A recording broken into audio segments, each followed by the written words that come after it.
Okay so आज की class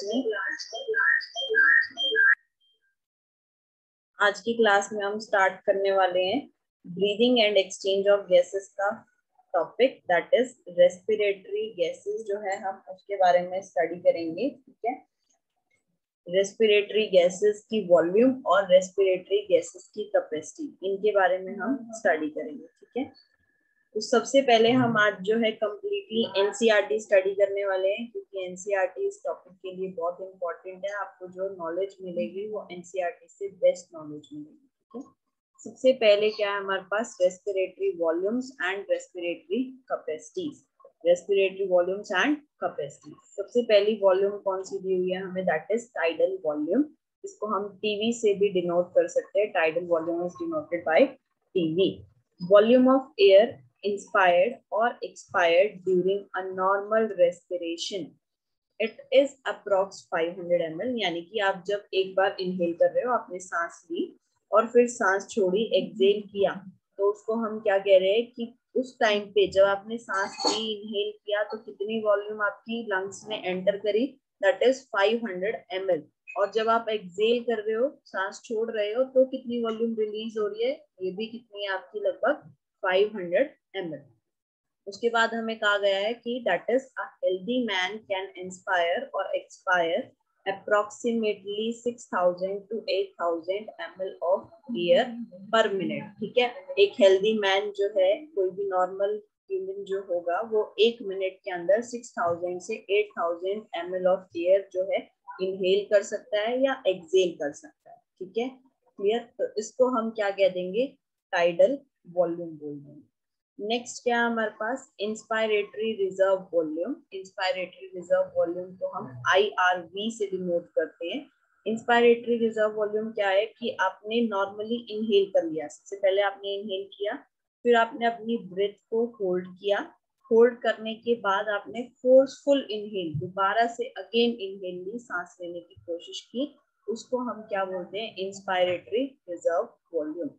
additional volume of air, additional यानी कि एक्स्ट्रा है, additional volume of air a person can inspire by a forceful inspiration. एक additional volume of air जो कि एक पर्सन ने इंस्पायर किया, सांस लिया, बाय अ फोर्सफुल इंस्पायरेशन। ठीक है, पहले नॉर्मली सांस ली, फिर होल्ड किया ब्रेथ को, और फिर अगेन फोर्सफुल इंस्पायर किया, इनहेल किया, उसको हम क्या कह देंगे, इंस्पायरेटरी रिजर्व वॉल्यूम।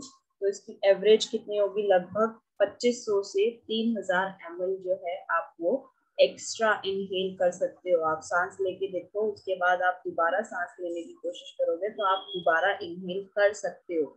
वो कितनी अमाउंट है आपकी, 25 से 3000 ml अमाउंट जो है हमें वो देखने को मिलती है।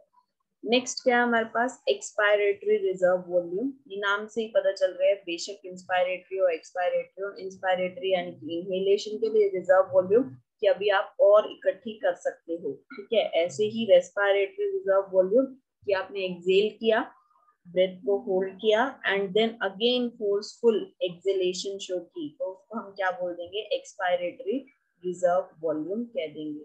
इसको हम ERV से डिनोट करते हैं, एक्सपायरेटरी रिजर्व वॉल्यूम। इसकी जो एवरेज है वो हमारी है 1000 से 1100 ml। ठीक है, this average is 1000 ml to 1100 ml जो है वो देखने को मिलती है एक्सपायरेटरी रिजर्व वॉल्यूम की अगर हम बात करें। ठीक है, तो यहाँ पे हमने 3 वॉल्यूम्स के बारे में स्टडी किया, tidal volume, inspiratory reserve volume और expiratory reserve volume. Tidal volume is आप नॉर्मली इनहेल कर रहे हो, सांस ले रहे हो, और नॉर्मली एक्सहेल कर रहे हो, सांस छोड़ रहे हो, तो उसको हम क्या कह देंगे, tidal volume. Inspiratory reserve volume, आपने नॉर्मली इनहेल किया, इनहेल करने के बाद आपने उसके बाद अगेन फोर्सफुल इनहेलेशन की, उसको इंस्पायरेटरी रिजर्व वॉल्यूम बोल देंगे। एक्सपायरेटरी रिजर्व वॉल्यूम में क्या है, आपने नॉर्मली एक्सहेल किया और उसके बाद फोर्सफुल अगेन दोबारा एक्सहेलेशन जो है वो शो की, तो उसको आप क्या कह दोगे, एक्सपायरेटरी रिजर्व वॉल्यूम। ठीक है, इनकी वैल्यूज जो आपने याद रखनी है, टाइडल वॉल्यूम की जो है वैल्यू 500 ml है, IRV की वैल्यू है 25 ml to 3000 ml, और एक्सपायरेटरी रिजर्व वॉल्यूम की जो वैल्यू है वो कितनी है, 1000 ml to 1100 ml। So next slide remove करते हैं हम इसके बाद। नेक्स्ट हमें क्या दिया हुआ है, that is residual volume. Residual volume is denoted by RV. Residual volume नाम से पता चल रहा है कि अब जो वॉल्यूम है वो बची हुई वॉल्यूम होगी। रेजिडुअल मतलब कुछ बचा हुआ है, ठीक है। तो इसमें हम क्या कहते हैं कि जो वॉल्यूम आपके लंग्स में बची हुई है, जब आप फोर्सफुल नॉर्मली एक्सेल भी कर दिया, उसके बाद फोर्सफुल एक्सेल भी कर दिया, सांस छोड़ी और सांस निकाल दी, ठीक है, सांस छोड़ी एक्सेल कर दिया, उसके बाद भी आपकी वॉल्यूम लंग्स में कुछ ना कुछ वॉल्यूम बची हुई होती है, उस वॉल्यूम को हम क्या बोल देते हैं, रेजिडुअल वॉल्यूम कह देते हैं, that is RV.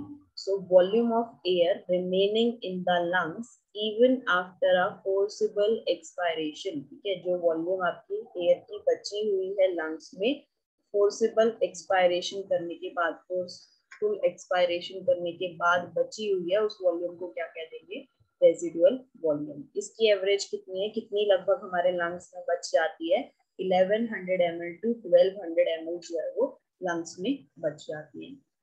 By adding up a few respiratory volume described above, one can derive various pulmonary capacity which can be used in a clinical diagnosis. आपको जितने भी वॉल्यूम्स या जो भी रेस्पिरेटरी वॉल्यूम्स ऊपर बताए हैं, उनको सबको इस्तेमाल करके आप क्लिनिकल डायग्नोसिस में डॉक्टर्स इसका इस्तेमाल करते हैं, इसकी हेल्प से जो है क्लिनिकल डायग्नोस करते हैं। नेक्स्ट क्या दिया हुआ हमारे पास, अभी हमने वॉल्यूम्स स्टडी की थी, ठीक है, जितनी भी वॉल्यूम्स थी वो हमने कवर की।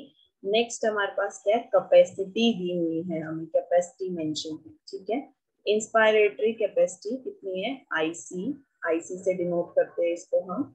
Total volume of air a person can inspire after a normal expiration. आपने नॉर्मल एक्सेल किया, सांस छोड़ी, उसके बाद आपने कितना इंस्पायर किया, कितनी वॉल्यूम आपने एयर से ली, उसको हम क्या बोल देंगे, आपका इंस्पायरेटरी कैपेसिटी। तो आप नॉर्मली इनहेल भी कर सकते हो, दैट मीन्स आपने सांस ली, वो आपकी कितनी थी, 500।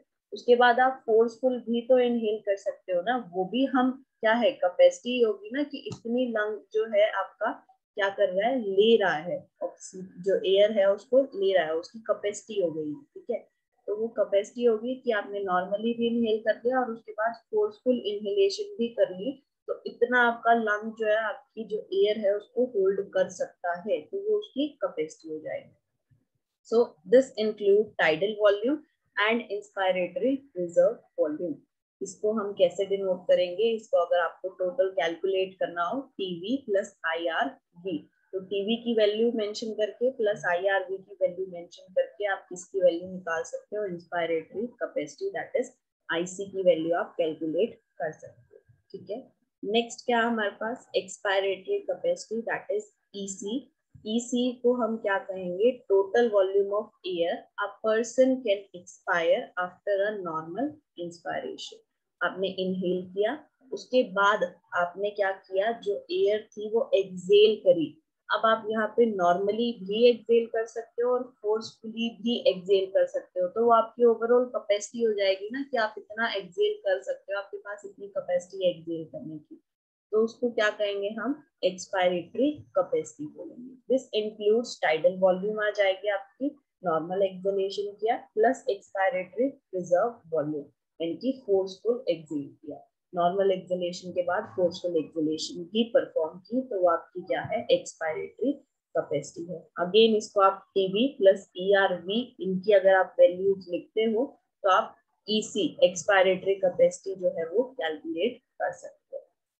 नेक्स्ट क्या हमारे पास, फंक्शनल रेजिडुअल कैपेसिटी, FRC से इसको हम डिनोट करते हैं। फंक्शनल रेजिडुअल कैपेसिटी क्या है, volume of air that will remain in the lungs after a normal expiration, यानी कि आपने नॉर्मली एक्सेल किया, नॉर्मली एक्सेल करने के बाद आपकी क्या बची, जितनी भी एयर जो है वो बची, ठीक है, उसको वॉल्यूम ऑफ एयर जो आपके लंग्स में बची नॉर्मल एक्सपायरेशन करने के बाद, उसको हम क्या बोलेंगे, फंक्शनल रेजिडुअल कैपेसिटी, यानी कि सिर्फ आप यहाँ पे नॉर्मल एक्सहेलेशन काउंट कर रहे हो, ठीक है, वो निकालिए आपने, अभी आपकी फोर्सफुल एक्सहेलेशन बची हुई है लंग्स में, और जो रेजिडुअल थी वो भी पड़ी हुई है, जो नॉर्मली आपका बचा हुआ होगा दैट इज आप क्या कह रहे हो कि आपने एक्सेल किया नॉर्मली, उसके बाद ERV फोर्सफुली भी एक्सेल किया, ठीक है, उसके बाद आपकी रेजिडुअल बचती थी। अब इसमें से सिर्फ आपने क्या किया, नॉर्मली एक्सेल किया है पर आपकी फोर्सफुल भी पड़ी है, यानी कि एक्सपायरेटरी रिजर्व वॉल्यूम भी पड़ी है और आपकी रेजिडुअल वॉल्यूम भी पड़ी है, ठीक है। तो अगर आप इन दोनों को काउंट करते हो, that is ERV plus residual volume, अगर आप इन दोनों को कैलकुलेट करते हो, इनकी वैल्यूज लिखते हो, तो आपके पास क्या आ जाएगा, फंक्शनल रेजिडुअल कैपेसिटी जो है वो आ जाएगी। नेक्स्ट क्या है हमारे पास, वाइटल कैपेसिटी, जिसको हम VC से डिनोट करते हैं, वाइटल कैपेसिटी, ठीक है।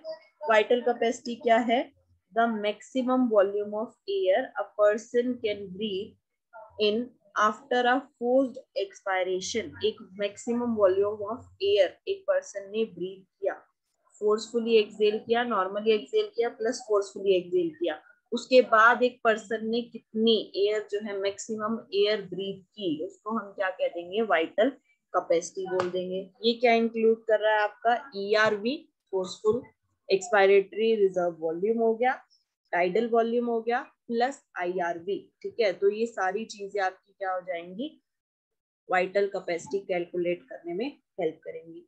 या फिर हम यहाँ क्या कह सकते हैं, और the maximum volume of air a person can breathe out after a forced inspiration.